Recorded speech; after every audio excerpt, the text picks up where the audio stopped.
My name is Gretchen. Gretchen Bee Ranch started about 8.5, 9 years ago when my husband retired from City of San Antonio. We decided to make this official. Mark has, who's the primary beekeeper, has loved beekeeping for about almost 40 years, and so it's always been a passion, and then he kind of reignited that passion when my allergies were so bad about 15 or 16 years ago, and it's something that we both love, and so we both wanted to try and do this while we were still physically able to.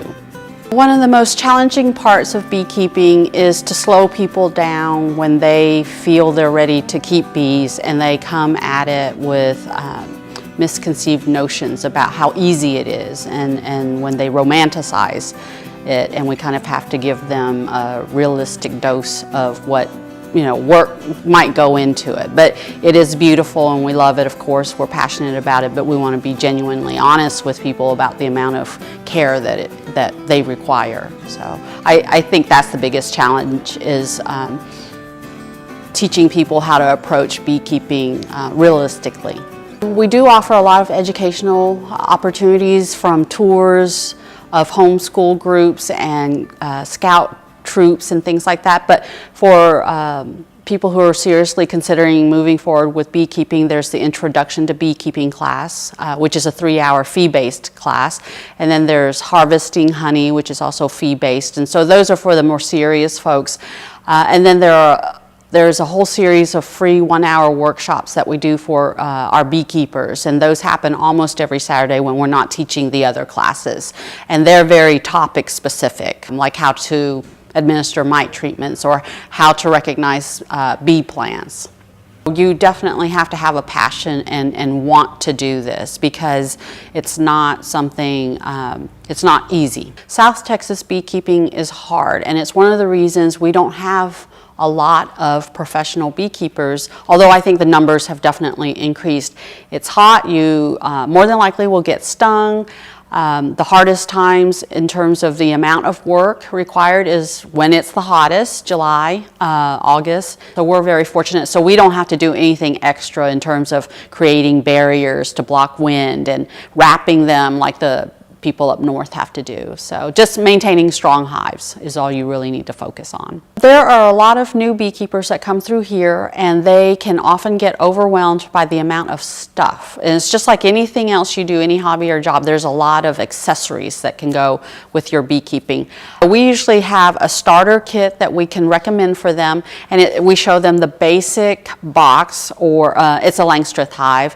There's just a basic brood box where the bees reside, and then the honey boxes that go on top they can get later. But usually before they pick up bees from us, they need the Langstroth box where the bees can live, and then their safety gear, which includes a veil, gloves, a hive tool, smoker, and then smoker fuel of some sort. And so we feel like if they can start with those basic things, then they're really ready to receive their bees and able to go in safely. And then everything else is nice to have. There are different ways you can buy bees. We choose to do nucleus hives, or starter hives. When they get a nuke from us, it's 5 frames and it's an established hive. So a nuke is the nucleus of a healthy colony.